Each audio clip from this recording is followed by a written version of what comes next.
Assalamualaikum warahmatullahi wabarakatuh. Hamdan wa syukron lillah amma ba'du. Yang kami hormati Ibu APT Anami Risti selaku dosen pengampu mata kuliah kimia klinis. Kami dari kelompok 4 yang beranggotakan yang pertama yaitu Nehe Diana Angelita, lalu Dela Kurnia Saputri, lalu Jenika Atia Hasna Isfahani, lalu ada Richa Junita, yang terakhir ada Muhammad Suryawan Fajro. Kami akan mempresentasikan hasil dari diskusi kelompok kami yang berjudul Western Blot untuk diagnosis leishmaniasis. Berikut ini adalah kontribusi dari masing-masing anggota kelompok kami. Untuk selanjutnya, materi yang pertama akan dipaparkan oleh rekan kami. Kepadanya kami persilahkan. Spesimen yang digunakan yaitu jenis spesimennya darah, bagian spesimennya yaitu serum. Cara pengambilan spesimen. Pengambilan spesimen harus dilakukan oleh tenaga terampil dengan cara yang benar. Spesimen perlu diolah sesuai prosedur yang telah ditetapkan. Dilakukan pemeriksaan kelengkapan dan akurasi data. Spesimen dikirimkan ke laboratorium untuk dilakukan analisis lebih lanjut. Langkah-langkah pengambilan spesimen. Yang pertama, identifikasi pasien. Setidaknya 2 pengenal dari nama lengkap, alamat, tanggal lahir. Jangan melanjutkan prosedur jika ada ketidaksesuaian identifikasi. Formulir permintaan pemeriksaan harus tertulis jelas nama pasien, alamat, tanggal lahir, nomor identitas, tanggal pengambilan sampel, kemudian jenis pemeriksaan yang diperlukan. Yang kedua, plebotomis memperkenalkan diri dan menyampaikan prosedur yang akan dilakukan. Yang ketiga, verifikasi puasa untuk keperluan pemeriksaan tertentu, kapan terakhir makan dan minum. Yang keempat, kenakan sarung tangan. Disarankan untuk tidak menyentuh pasien tanpa sarung tangan. Yang kelima, posisikan pasien supaya nyaman. Letakkan lengan pasien lurus di atas meja dengan telapak tangan menghadap ke atas. Yang keenam, ikat lengan dengan cukup erat menggunakan tourniquet untuk membendung aliran darah. Kemudian, pasien disuruh mengepal dan membuka tangannya beberapa kali untuk mengisi pembuluh darah. Yang ketujuh, dalam keadaan tangan pasien masih mengepal, ujung telunjuk pemeriksa mencari lokasi pembuluh darah yang akan ditusuk. Yang kedelapan, bersihkan lokasi tersebut dengan kapas alkohol dan biarkan kering. Yang kesembilan, peganglah sepuit dengan tangan kanan dan ujung telunjuk pada pangkal jarum. Yang kesepuluh, tegangkan kulit dengan jari telunjuk dan ibu jari kiri di atas pembuluh darah, supaya pembuluh darah tidak bergerak. Kemudian tusukkan jarum dengan sisi miring menghadap ke atas dan membentuk sudut kurang lebih 30 derajat. Yang ke-11, jarum dimasukkan sepanjang pembuluh darah kurang lebih 1–1,5 cm. Yang ke-12, dengan tangan kiri, pengisap spuit ditarik perlahan-lahan, sehingga darah masuk ke dalam spuit. Sementara itu, kepalan tangan dibuka dan ikatan pembendung diregangkan atau dilepas, sampai didapatkan sejumlah darah yang dikehendaki.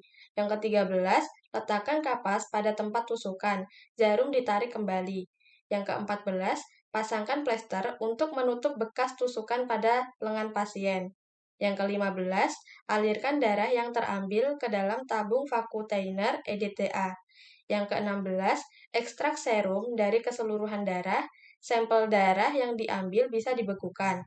Kemudian, cairan tersebut akan dapat dipisahkan menggunakan stik aplikator khusus. Cara selanjutnya adalah memisahkan serum dengan bagian yang menggumpal. Subjek penelitian.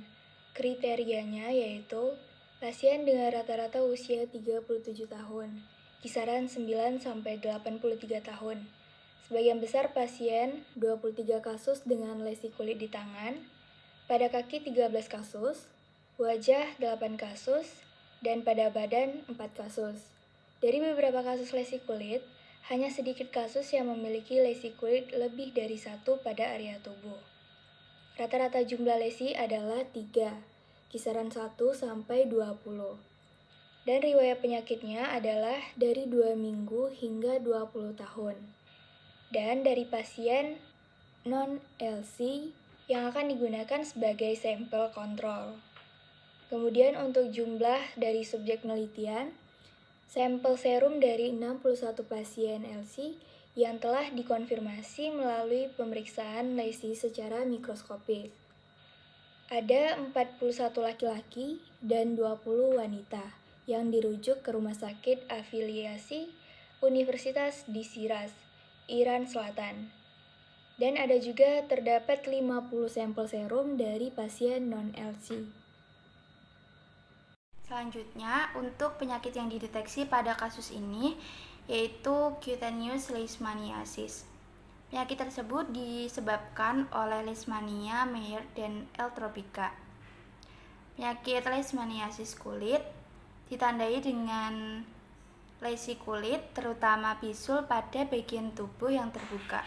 Hal ini dapat meninggalkan bekas luka seumur hidup dan menyebabkan kecacatan atau stigma yang serius. Lalu selanjutnya ditandai juga dengan aktivitas humoral yang kuat imunitas. Untuk materi selanjutnya akan dilanjutkan oleh rekan saya. Selanjutnya adalah metode. Jadi yang pertama itu kita akan melakukan pengumpulan sampel. Jadi sampel serum diambil dari 60 pasien Leishmaniasis cutánea atau CL yang telah terkonfirmasi secara parasitologis melalui pemeriksaan mikroskopis pada lesi. Pasien-pasien ini terdiri dari 41 pria dan 20 wanita, dirujuk ke rumah sakit afiliasi universitas di Shiraz, Iran Selatan. Lalu dari setiap pasien diambil 5 ml darah lengkap. Nah, selanjutnya kita akan melakukan data klinis pada pasien. Jadi, rata-rata usia pasien adalah 37 tahun dengan rentang usia 9 sampai 83 tahun. Mayoritas pasien 23 kasus memiliki lesi kulit di tangan, diikuti oleh kaki 13 kasus, wajah 8 kasus, dan badan 4 kasus. Beberapa kasus memiliki lesi di lebih dari satu area tubuh. Rata-rata jumlah lesi adalah 3, rentang 1 sampai 20, dengan riwayat penyakit berkisar dari 2 minggu hingga 20 tahun. Selanjutnya ada pengumpulan sampel kontrol. Jadi di pengumpulan sampel kontrol ini diambil 50 dari individu sehat tanpa riwayat CL. Selanjutnya ada pengumpulan sampel non-CL. Jadi 50 sampel serum dikumpulkan dari pasien non-CL termasuk penyakit bakteri, 12 parasitnya 3 dan penyakit autoimunnya 35. Setelah itu kita akan mempersiapkan antigen Promatis Gote from dari L major dibiakkan dan Amastigote leg from dikultur. Antigen larut L major diprepasi dari Amastigote leg dengan mencuci parasit menggunakan PBS dan penambahan inhibitor proteases. Sampel disubjeksi pada pembekuan, pencairan, dan sonikasi. Supernatan hasil sentrifugasi disimpan pada suhu minus 12 derajat Celcius. Nah, jadi suhu itu disimpan sampai digunakan. Interpretasi hasil. Semua sampel serum dievaluasi dengan sistem immunoblotting menggunakan antigen yang dibuat dari amastigot komponen 14 hingga 135 kDa terdeteksi oleh serum pasien CL. Dari 61 serum pasien CL, 59 kasus atau sekitar 96,7% mendeteksi subunit 63 kDa dan 51 kasus atau sekitar 83,5% mengenali komponen 32-35 kDa. Komponen-komponen ini terdeteksi oleh serum beberapa subjek sehat atau pasien non-CL. Sensitivitas tertinggi atau sekitar 96,7% dari sistem dicapai dengan subunit 63 kDa, sedangkan spesifisitas tertinggi ditemukan dengan subunit 75 kDa. Nilai prediksi negatif terbaik atau sekitar 97,2% dicapai dengan subunit 63 kDa, sedangkan nilai prediksi positif tertinggi sistem atau sekitar 89,4% diperoleh dengan subunit 75 kDa. Berikut merupakan gambar immunoblotting sampel serum dari pasien leishmaniasis kulit atau CL dan kontrol dengan antigen terlarut dari L-Amastigots mayor. M itu merupakan penanda protein, jalur 1-3 serum pasien non-CL, jalur 4-5 sera kontrol sehat, jalur 6-16 serum pasien CL. Untuk gambar yang kedua, yaitu immunoblotting sampel serum dari pasien leishmaniasis kulit atau CL dan kontrol dengan antigen terlarut dari L-Amastigots mayor. Dengan M dia penanda protein, jalur 1-3 serum pasien CL, 14-16 serum kontrol sehat, dan 17-18 serum pasien non-CL.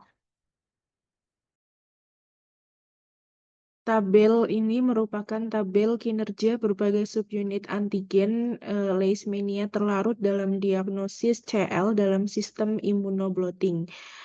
Dapat dilihat bahwa sensitivitas tertinggi di dalam tabel itu didapatkan di subunit 63 kDa, kemudian untuk kekhususan dia didapatkan yang tertinggi di subunit 75 kDa, kemudian yang PPV atau nilai prediktif positif dia tertinggi pada subunit 75 kDa, kemudian NPV atau nilai prediktif negatif dia didapatkan yang tertinggi di subunit 63.